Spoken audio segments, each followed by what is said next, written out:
Oh, this is so weird. Hi, guys.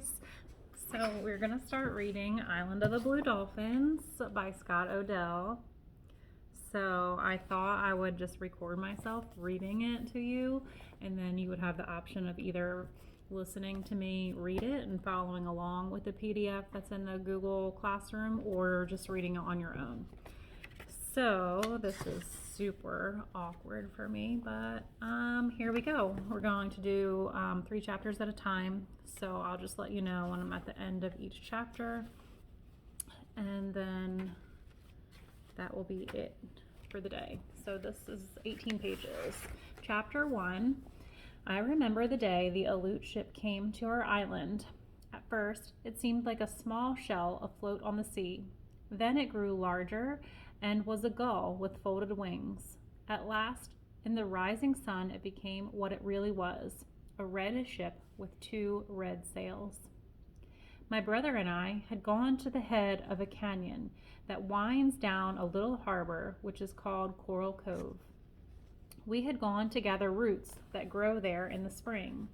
My brother Ramo was only a little boy, half my age, which was 12.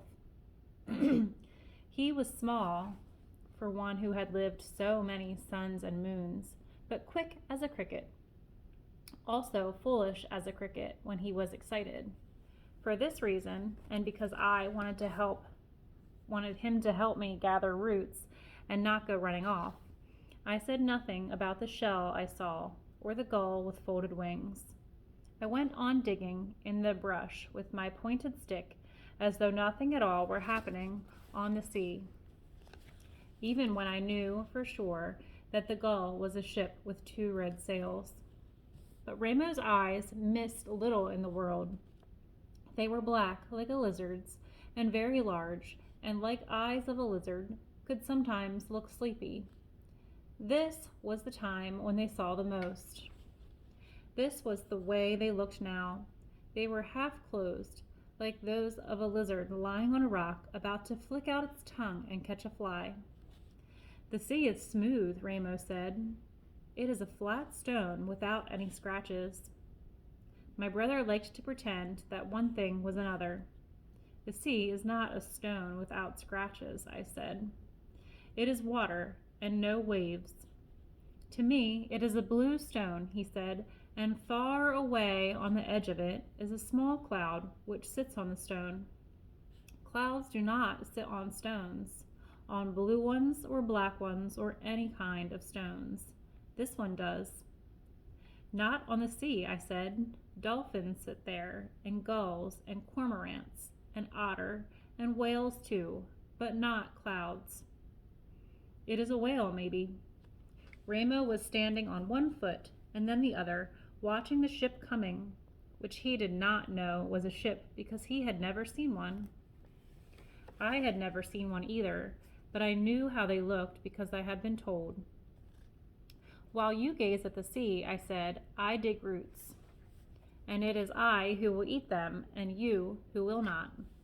Ramo began to punch at the earth with his stick, but as the ship came closer, its sails showing red through the morning mist, he kept watching it, acting all the time as if he were not. Have you ever seen a red whale? He asked. Yes, I said, though I never had. Those I have seen are gray. You are very young and have not seen everything that swims in the world. Ramo picked up a root and was about to drop it into the basket. Suddenly, his mouth opened wide and then closed again. A canoe, he cried. A great one, bigger than all our canoes together, and red. A canoe or a ship, it did not matter to Ramo. In the very next breath, he tossed the root in the air and was gone, crashing through the brush, shouting as he went. I kept on gathering roots, but my hands trembled as I dug in the earth, for I was more excited than my brother. I knew that it was a ship there on the sea, and not a big canoe, and that a ship could mean many things. I wanted to drop the stick and run too, but I went on digging roots because they were needed in the village. By the time I filled the basket, the Elute ship had sailed around the wide kelp bed that encloses our island and between the two rocks that guard Coral Cove. Words of its coming had already reached the village of Galasat. Carrying their weapons, our men sped along the trail, which winds down to the shore. Our women were gathering at the edge of the mesa. I made my way through the heavy brush and moving swiftly down the ravine until I came to the sea cliffs. There I crouched on my hands and knees. Below me lay the cove. The tide was out and the sun shone on the white sand of the beach. Half the men from our village stood at the water's edge. The rest were concealed among the rocks and at the foot of the trail, ready to attack the intruders should they prove unfriendly. As I crouched there in the toyon bushes, trying not to fall over the cliff, trying to keep myself hidden and yet to see and hear what went on below me, a boat left the ship. 6 men with long oars were rowing. Their faces were broad and shining. Dark hair fell over their eyes. When they came closer, I saw that they had bone ornaments thrust through their noses. Behind them, in the boat, stood a tall man with a yellow beard. I had never seen a Russian before, but my father had told me about them, and I wondered, seeing the way he stood with his feet set apart and his fists on his hips and looked at the little harbor as though it already belonged to him, if he were one of those men from the north whom our people feared. I was certain of it when the boat slid into the shore and he jumped out, shouting as he did so. His voice echoed against the rock walls of the cove. The words were strange, unlike any I had ever heard. Slowly then, he spoke in our tongue. "I come in peace and wish to parley," he said to the men on the shore. None of them answered, but my father, who was one of those hidden among the rocks, came forward down the sloping beach. He thrust his spear into the sand. "I am the chief of Galasat," he said. "My name is Chief Chawig." I was surprised that he gave his real name to a stranger. Everyone in our tribe had 2 names, the real one, which was secret and was seldom used, and one which was common, for if people use your secret name, it becomes worn out and loses its magic. Thus, I was known as Wanapale, which means the girl with the long black hair, though my secret name is Karana. My father's secret name was Chawig. Why he gave it to a stranger, I do not know. The Russian smiled and held up his hand, calling himself Captain Orlov. My father also held up his hand. I could not see his face, but I doubted that it smiled in return. "I have come with 40 of my men," said the Russian. "We come to hunt sea otter. We wish to camp on your island while we are hunting." My father said nothing. He was a tall man, though not so tall as Captain Orlov, and he stood with his bare shoulders thrown back, thinking about what the Russian had said. He was in no hurry to reply because the Elutes had come before to hunt otter. That was long in the past, but my father still remembered them. "You remember another hunt," Captain Orlov said when my father was silent. "I have heard of it too. It was led by Captain Mitrif, who was a fool and is now dead. The trouble arose because you and your tribe did all of the hunting." "We hunted," said my father, "but the one you call a fool wished us to hunt from one moon to the next, never ceasing." "This time you will need to do nothing," Captain Orlov said. "My men will hunt, and we will divide the catch, 1 part for you to be paid in goods, 2 parts for us." "The parts must be equal," my father said. Captain Orlov gazed off toward the sea. "We can talk of that later when my supplies are safe ashore," he replied. The morning was fair with little wind, yet it was the season of the year when storms could be looked for, so I understood why the Russian wished to move on to our island. "It is better to agree now," said my father. Captain Orlov took 2 long steps away from my father, then turned and faced him. "1 part to you is fair, since the work is in ours, and ours the risk."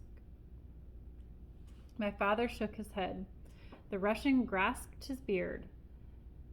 Since the sea is not yours, why do I have to give you any part? The sea, which surrounds the island of the Blue Dolphins, belongs to us, answered my father. He spoke softly, as he did when he was angry. From here to the coast of Santa Barbara, 20 leagues away? No, only that which touches the island and where the otter live. Captain Orlov made a sound in his throat. He looked at our men standing on the beach and towards those who had now come from behind the rocks. He looked at my father and shrugged his shoulders. Suddenly, he smiled, showing his long teeth. The parts shall be equal, he said. He said more, but I did not hear it, for at that instant, in my great excitement, I moved a small rock, which clattered down the cliff and fell at his feet. Everyone on the beach looked up. Silently, I left the toyon bushes and ran without stopping until I reached the mesa. Chapter 2.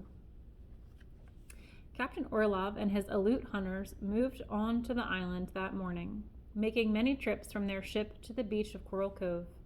Since the beach was small and almost flooded when the tide was in, he asked if he could camp on higher ground. This my father agreed to. Perhaps I should tell you about our island so you will know how it looks and where our village was and where the Elutes camped for most of the summer. Our island is 2 leagues long and 1 league wide, and if you were standing on one of the hills that rise in the middle of it, you would think that it looked like a fish, like a dolphin, lying on its side, with its tail pointing toward the sunrise, its nose pointing to the sunset, and its fins making reefs and rocky ledges along the shore. Whether someone did stand there on the low hills in the days when the earth was new, and because of its shape called it Island of the Blue Dolphins, I do not know. Many dolphins live in our seas, and it may be from them that the name came. But one way or another, this is what the island was called. The first thing you would notice about our island, I think, is the wind. It blows almost every day, sometimes from the northwest and sometimes from the east, once in a long while out of the south. All the winds, except the one from the south, are strong, and because of them, the hills are polished smooth and the trees are small and twisted, even in the canyon that runs down to Coral Cove. The village of Galas-At lay east of the hills on a small mesa near Coral Cove and a good spring. About a half league to the north is another spring, and it is there that the Elutes put up their tents, which were made of skins and were so low to the earth that the men had to crawl into them on their stomachs. At dusk, we could see the glow of their fires. That night, my father warned everyone in the village of Galas-At against visiting the camp. The Elutes came from a country far to the north, he said. Their ways are not ours, nor is their language. They have come to take the otter and to give us our share in many goods which they have and which we can use. In this way we shall profit. But we shall not profit if we try to befriend them. They are people who do not understand friendship. They are not those who were here before, but they are people of the same tribe that caused trouble many years ago. My father's words were obeyed. We did not go to the Elute camp, and they did not come to our village. But this is not to say that we did not know what they did, what they ate, and in what way they cooked it, how many otter were killed each day, and other things as well. For someone who was always watching from the cliffs while they were hunting, or from the ravine when they were in camp. Ramo, for instance, brought news about Captain Orlov. In the morning, when he crawls out of his tent, he sits on a rock and combs until the beard shines like a cormorant's wing, Ramo said. My sister Ulape, who was 2 years older than I, gathered the most curious news of all. She swore there was an Elute girl among the hunters. She is dressed in skins, just like the men, Ulape said. But she wears a fur cap, and under the cap she has thick hair that falls to her waist. No one believed Ulape. Everyone laughed at the idea that hunters would bother to bring their wives with them. The Alutes also watched our village. Otherwise, they would not have known about the good fortune which befell us soon after they came. It happened in this way. Early spring is a poor season for fishing. The heavy seas and winds of winter drive the fish into deep water, where they stay until the weather is settled and where they are hard to catch. During this time, the village eats sparingly, mostly from stores of seeds harvested in autumn. Word of our good fortune came on a stormy afternoon, brought by Ulape, who was never idle. She had gone to a ledge on the eastern part of the island, hoping to gather shellfish. She was climbing a cliff on the way home when she heard a loud noise behind her. At first, she did not see what had caused the noise. She thought that it was the wind echoing through one of the caves, and was about to leave when she noticed silvery shapes on the floor of the cove. The shapes moved, and she saw that it was a school of large white bass, each one as big as she was. Pursued by killer whales, which prey upon them when seals are not to be found, the bass had tried to escape by swimming toward shore, but in their terror they had mistaken the depth of the water and had been tossed onto the rocky ledge. Ulape dropped her basket of shellfish and set out for the village, arriving there so out of breath that she could only point in the direction of the shore. The women were cooking supper, but all of them stopped and gathered around her, waiting for her to speak. "A school of white bass," she finally said. Where?" everyone asked. "On the rocks, a dozen of them, perhaps more than a dozen." Before Ulape had finished speaking, we were running towards the shore, hoping that we would get there in time, that the fish had not flopped back into the sea, or that a chance wave had not washed them away. We came to the cliff and looked down. The school of white bass was still on the ledge, glistening in the sun, but since the tide was high and the biggest waves were already lapping at the fish, there was no time to lose. One by one, we hauled them out of the reach of the tide. Then 2 women carrying a single fish, for they were all about the same size and heavy, we lifted them up the cliff and brought them home. There were enough for everyone in our tribe for supper that night and the next. But in the morning, 2 Alutes came to the village and asked to speak to my father. "You have fish," one of them said. "Enough only for my people," my father answered. "You have 14 fish," the Alute said. "7 now, because we ate 7. From 7, you can spare 2. There are 40 people in your camp," my father replied, "and more than that of us. Besides, you have your own fish, dried ones that you brought." "We tire of that kind," the Elute said. He was a short man who only came to my father's shoulders, and he had small eyes like black pebbles and a mouth like the edge of a stone knife. The other Elute looked very much like him. "You are hunters," my father said. "Go and hunt your own fish if you are tired of what you are now eating. I have my people to think of. Captain Orlov will hear that you refuse to share the fish. Yes, tell him," my father said, "but also why we refuse." The Elute grunted to his companion, and the 2 of them stalked off on their short legs across the sand dunes that lay between the village and their camp. We ate the rest of the white bass that night, and there was much rejoicing, but little did we know, as we ate and sang, and the older men told stories around the fire, that our good fortune would soon bring trouble at Galas At.